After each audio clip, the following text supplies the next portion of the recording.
Welcome to Manufacturing Talk Radio.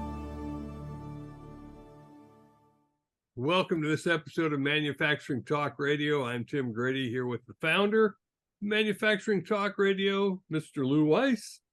And joining us is Dr. Chris Kuehl, noted economist who actually has a sense of humor about the economy. We're grateful to have him on the show because it's a relief when you're talking about the government, the economy. Chris, welcome back. Well, you're so welcome. And the phrase that I use most often now is that the purpose of economic forecasting is to make astrology look more reliable. My favorite definition of an economist is somebody who explains tomorrow why the predictions they made yesterday didn't come true. So, having now established my excuse for inaccurate forecasting, we can move forward. Chris, I'm waiting anxiously, and maybe you know when it comes out. I haven't seen it yet. The first reading of the Q3 GDP. It has been predicted, and remember, and this is something that is kind of frustrating, but it's just the nature of data. Whenever you get those GDP numbers, you get three different releases. You've got the initial release, which will be out shortly, and then you have the first set of revisions, and then you have a second set of revisions. We won't really know what the final interpretation of Q3 is until about the middle of Q4. So everyone is how useful. The estimate that was coming in from the Atlanta Fed, which is, they do this thing called GDP Now, which they release almost on a daily basis. It was still something like 3.5%. So they were still predicting a pretty solid third quarter. We'll see what the ultimate decision is. What has transpired is the latter part of the third quarter was showing some downturn. And the first part of third quarter was healthier than the latter part. And you're beginning to get a little bit of trepidation about the oncoming recession. And it's not guaranteed. It's not like, oh my, we're heading for a downturn, but it's just there are 6 things now that are starting to worry people a little bit about a recession. But bear in mind that we've been predicting that recession since the third quarter of 2022. So we've only missed it 8 quarters in a row. So, hey. Picky. Picky. So are they still talking about a recession? They still are, and the 3 things that have kind of leaped to the surface, one is we've suddenly hit a lot of semi-unexpected roadblocks, and frankly, a lot of this is sort of self-inflicted damage. You know, the first thing we have is suddenly lots of union activity. UAW is on strike, the health strike in the healthcare section. You've got the airline pilots threatening to kind of do their version of the strike. They don't on strike, that's illegal, but they start slowing things down. And all of these kind of sit as unexpected developments. If the automotive sector stays on strike for another several weeks, I mean, it's already dragging about $8 to $10 billion out of the economy every week. And that begins to add up. The healthcare strike is going to be doing the same thing. Then you put on top of that the government shutdown, and you want to look at our so-called leaders and say, gentlemen and ladies, costing the economy $5 to $10 billion a week because you can't figure out how to maintain a budget is not particularly helpful.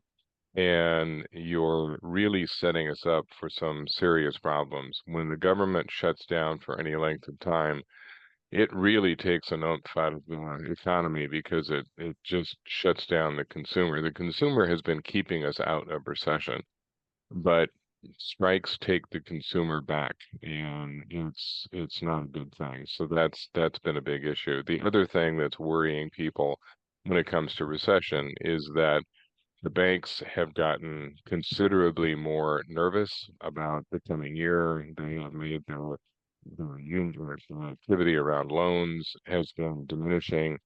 that's taking some of the emphasis out of the economy too. So we're not guaranteed to hit recession, but we have some problems that are emerging. And like I said, a lot of this is self-inflicted wounds. And kind of want to turn to some of the powers that be and say, hi, would you please knock this off before you take the entire economy into crisis? I got so much to say that it's politically oriented, but I'm not going to. We did notice the steam coming out of your I ears. just You know, don't yeah, want to talk about it. yeah, I could tell. I could tell. You know, it's like we could see it. Yeah, yeah, I know. Yeah, I get it. Yeah, that one's a mess. I guess the number that we're beginning to watch, Chris, I know that there are 25 or 26 different indicators, Hmm. and the geese all have to flock together in order for a recession to occur. But the unemployment, which seems to be slowly ticking up, how far do you think it has to tick up before it tips over? Yeah, and that's one of the things that keeps arguing against recession because we're still looking at a very low unemployment rate. It's between 3.6, 3.8, even U6, which is a little bit more all-encompassing measure of unemployment, is under 8%. So when we look at the unemployment data, it's still not showing signs of deterioration. And we've talked about this before, particularly for manufacturing. Part of the reason that you haven't seen a lot of layoff activity in manufacturing has been that companies are not finding the workers that they need. They haven't been able to for the last several years. So they're very reluctant to fire people. Ordinarily, they might lay people off, but they spent so much time trying to find the people they have, they're not about to lose them. So they're reluctant to lay people off. And as a result, you have not seen much of a response when it comes to losing jobs. The other thing that's been keeping the employment rate relatively low is that you've got the retirement factor playing a bigger role in the job market than it ever has. And I've mentioned this before, but by the end of this decade, the entire boomer generation will have reached retirement, all 76 million of us. And we've tended to avoid inevitable because boomers are notorious for not having lives, so we just keep working. But at some point, it's one thing to be in your 60s and 70s and continue to work. Get into your 80s, and all of a sudden it's like, I want to enjoy my golden week. So I might actually retire. And we don't have a ready replacement. So that's kind of keeping the unemployment rate more reasonable than it ordinarily would.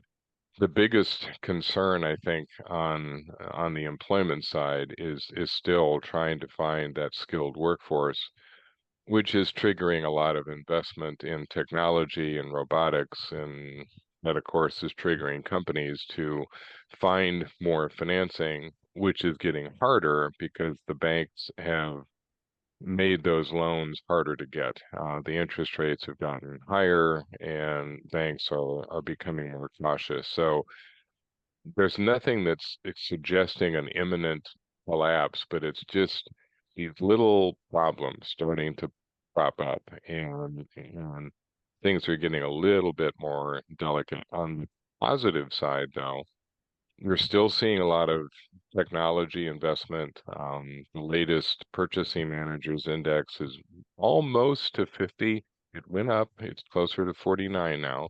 So we're slightly more encouraging than we were a month ago. The Armada Corporate Intelligence, your organization puts out a report called ACES, Hmm.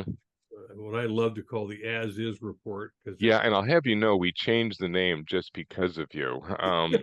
We never thought about it, and then one day I said, "You do know that Tim refers to it as is," and we're like, "Oh God." So we've redone the whole thing, which is now being referred to as the watch, because that's what it is. We're watching the future. And sort of the new version of it starts to appear really in another week or so. And the other thing we've changed is that we now are tracking the supply chain.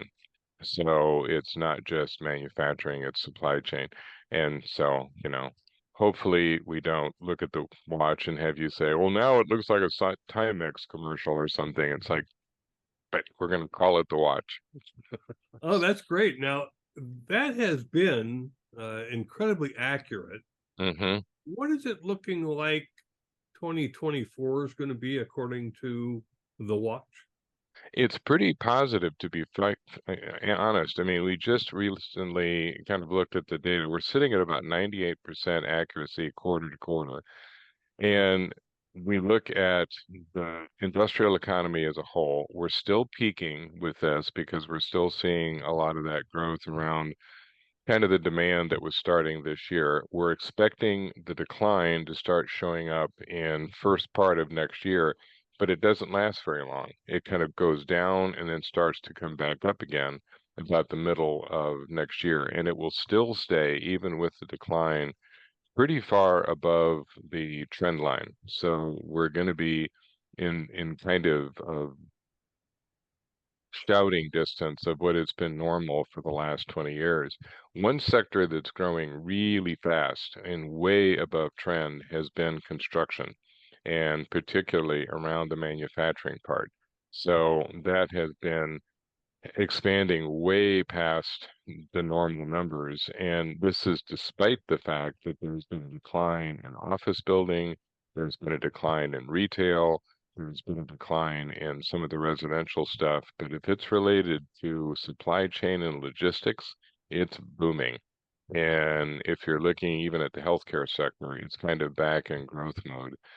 So we're seeing a few areas that are a little bit in balance. I mean, the one that we're most curious about right now is automotive. Automotive has been growing. Now with the strike, there's a little bit of concern, but that depends on the consumer, because the consumer is saying, well, if Ford and GM and Stellantis, which is Chrysler, Jeep, and Fiat, well, they're on strike, but Toyota's not, Honda's not, Hyundai's not, Kia's not, BMW is not, Mercedes is not, Suzuki is not. Guess what? We can buy those cars. And you other people, it's like, well, you want to, I'm going to buy somebody else's vehicle. Buck. Yeah, that will unsettle some folks. Well, it does because, we're dealing with the fact that the big three is only an American big three. The big three globally is Volkswagen, Toyota, and Honda. And Ford comes in number 5 when it comes to international. So it's kind of like there's less leverage than the big three used to have. Clearly. So I'm just curious, in urban office space, we went through Hmm. the pandemic. I remember the 1990s. They had buildings they called see-throughs because they had Hmm. no tenants. Right. You could see through them. It's kind of like the apartments that Evergrande built in China. Exactly. What's Yep. That's happening with urban office space? Yeah, the urban office space obviously went through a big decline as people were learning how to do remote work. That has now faded a little. A lot of companies are trying to get back to a more traditional work environment, but even now it's hybrids. It's 3 days in the office, 2 days at home, or 2 days in the office, 3 days at home. So you're getting a little bit more expansion in that office sector.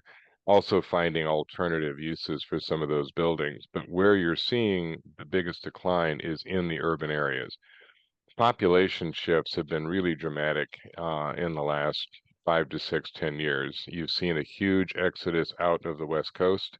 You've seen an exodus to a degree out of the Northeast, and people moving to sort of the northern part of the Southeast, Kentucky, Tennessee, northern Georgia, northern Alabama, and all up and down the Midwest corridor, partly transportation related, and people to a degree in businesses as well, moving to locations that have lower costs. So lower taxes, lower cost of living, lower wage demands. So people are pulling out of places like California and Oregon because it's just gotten expensive. and people can move to Arizona or Texas or Oklahoma and find less expensive locales. We tend to forget that we're a huge country, and it means that you end up having parts of the country that suffer more than others. You have parts that grow while others don't. Just to put things in perspective, every single state corresponds to a country when it comes to GDP. We're focused on with Russia and Ukraine. Well, think about this. Kansas has the same GDP as Ukraine. Indiana GDP as Russia. We're dealing with the invasion of Ukraine by Indiana. And I noticed you didn't speak about Florida. yes, Florida is gaining population too, but it's older people. And they just go and they're not making anything, they're just escaping. But there are people I know, and I've been hearing about, that for political reasons are leaving Florida. Mm-hmm. Mm-hmm. Yeah, I mean, you're seeing an attraction in the Florida area because it's relatively low cost, the taxes are relatively low, but you're starting to see different migration patterns. And some of that has been due to the fact that other parts of the Southeast are now attracting population. You're seeing a lot of growth in South Carolina. You're seeing it in North Carolina.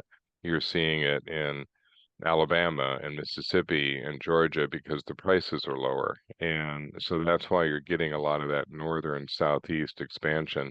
And some of it is even weather related. I mean, I've got friends who are like, well, the only problem with Florida is that it's too hot to play golf in the summer.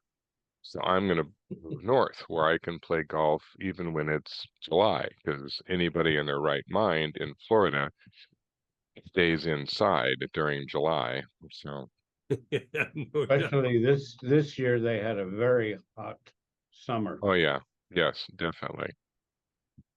So let's talk about manufacturing, which is what we're really all about. Yes. It's looking like they're creeping back upwards, coming Mhm. out of a maybe it was the soft landing recession. I'm feeling optimistic about 2024, but only in the range of about a 1.2% GDP. Yeah, it's probably going to be somewhere in that 1 to 2.5% range as far as overall GDP. But manufacturing has been doing relatively better simply because you still have that shift away from the traditional supply chain. People are still looking for alternatives to China. The most dramatic change has been Mexico. Mexico is now growing at about a 5.4% rate, about twice as fast as we are. Manufacturing is now something like 80% of their export activity. Mexico has now replaced China as the chief source of imports into the U.S. We now import more from Mexico than we do from China. Inflation has begun to fall in Mexico. The employment rate is going up in Mexico. The peso is getting stronger. You've got a history-making election setting up for next year because no matter what happens, next year is going to have Mexico with its first female president.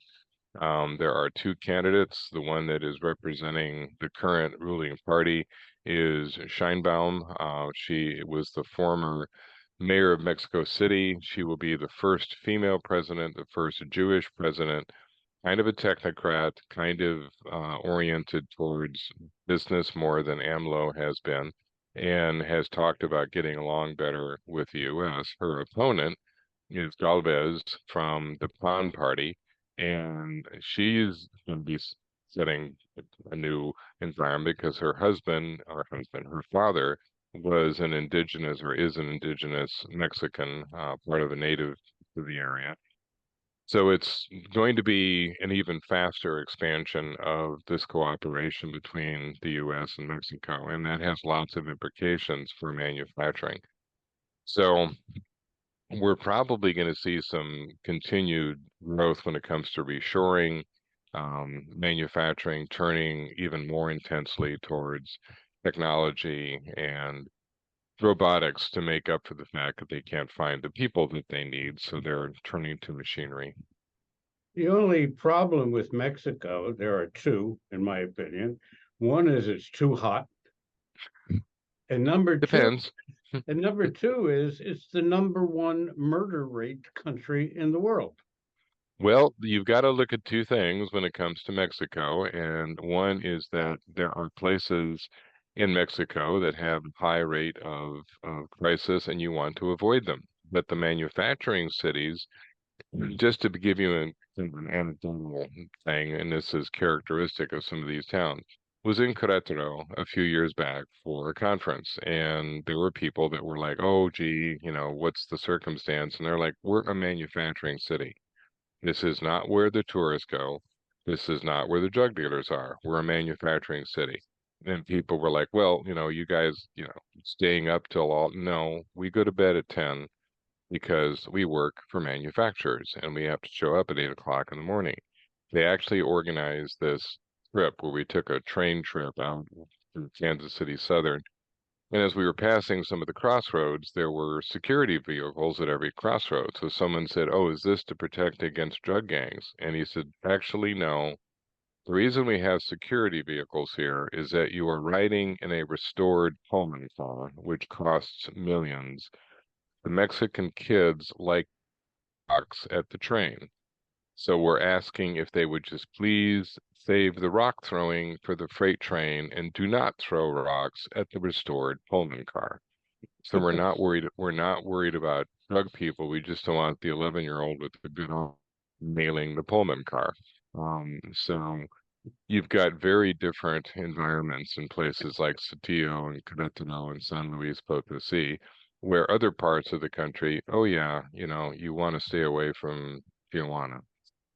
So That's why they're all leaving Tijuana, going into San yes, Diego. exactly. Chris, how long before this influx of 15 million from other countries becomes productive in the U.S.? Well, you've got a really different circumstance as far as immigration is concerned. We've never had fewer Mexican migrants coming into the U.S. because the job market has improved remarkably in Mexico. The immigrants that came from Mexico were primarily job oriented. They were coming to the U.S. to work, either temporarily and then go back to Mexico or setting up in the U.S. for a while. What we're getting now are immigrants that are better described as refugees. We have 1 million people from Venezuela come to the United States, most of them illegally. And they're here because they're fleeing the idiot that runs Venezuela. I mean, talking to one gentleman who was working illegally here, and I said, "Where are you from?" "Venezuela." I said, "So why are you here?" He says, "I'm working illegally because in Venezuela, I'm an accountant. I used to have my own business in Caracas until I made a disparaging remark about the idiot that runs that country. And I became part of a group that needed to get out of Venezuela." He said, "Didn't your country used to have a off people like that? If you would kill that man, I would go home the next day." So we have about 4 million people who were saying, U.S., I want to go home. But the left-wing nut job that's running my country has destroyed it. The unemployment rate in Venezuela is 60%. So I'm somewhere else. I guess so. And then, of course, there's Pakistan, who's moving 1.7 million people out of their country by November 1st. Why? Same issue. They've got major economic problems. They have major political problems. That government is nearly without a government because they just spend time attacking one another and making it almost entirely to govern, which sounds unfortunately a lot more familiar to us than it should be. I mean, you're looking at the current crop of I quote leaders going, "Gee, could you govern for just minute or two. I mean, we've had the same issues now for 10 years, none of which are addressing. We need infrastructure. We need training for a workforce that is woefully adequate to needs. I mean, the list of things that could be worked on is very long, and nobody in Congress seems to be interested in anything other but I don't know what they're interested in. I mean, you look for, what is exactly your policy? Policy? Who needs a policy? What's the policy? Yeah, really. I just So, heard Senator Kennedy from Louisiana, who's always very colorful in his remarks, yes. saying that people are now looking at people in Washington, D.C. and asking themselves, how did they make it out of a birth canal? Yeah, somebody made the suggestion that our next step would be to get a phone book, assuming we can find one, and throwing a dart, and whoever it hits is the new senator. So, Hiram Finkelbottom, you are the new senator. You can't possibly do any worse than the current one. Exactly right. Well, Well, Chris, it is a kind of a topsy-turvy government at the moment, and they're putting it off until next Tuesday when they have a cooling off period, and they'll have a Hmm. vote. And the Senate is suggesting that maybe they shouldn't go on the October recess. And wow, no wonder manufacturers tear their hair out and say we don't like uncertainty, but that's all we got. Exactly. I mean, there are so many issues that have been critical to the manufacturing sector that has been pointed out for years that if you really want to help the manufacturer, you would be working on three major areas. One would be preparing the infrastructure, particularly now that we're seeing more reshoring. Number two, it's the labor force. It's like we need a focus on pipeline. And this has been a problem for a long time. I mean, one of the things we ignore in education is that the vast majority, 25% or more, are kinetic learners. They learn with their hands, and we don't service that group very well. We don't have enough trade schools. We don't have enough community colleges. And then the third area that matters the most is recognizing that we are a major manufacturing nation, but what we make is expensive and it's geared towards exports. 20% of our GDP is export. And what we export is high level stuff. It's airplanes and road building equipment and mining equipment. And I mean, 92% of the railroad engines made in the world are made in the United States. So we have a huge sector, but it needs focus on that export market. And we tend to ignore it. And it's like, well, stop ignoring it because that's what drives, and I've mentioned this before, almost a third of our population works in manufacturing. And you keep hearing in the press that we don't have that many people working in manufacturing. That's because the way we count people is by their job function. We don't care who you work for. So 92% of the people who work for Ford Motor Company are not in manufacturing, which is going to shock the employee who's been there for 40 years because it'll be say, well, you're not in manufacturing. You're in HR, you're in design, you're in accounts receivable, you're not in manufacturing. The only person in manufacturing is the person working on the line. And the response is, you nitwit, we don't have anybody on the line. We do that with robots. And the person who programmed the robot is a programmer, not in manufacturing. If you count who we work for rather than what we do, a third of us are in manufacturing.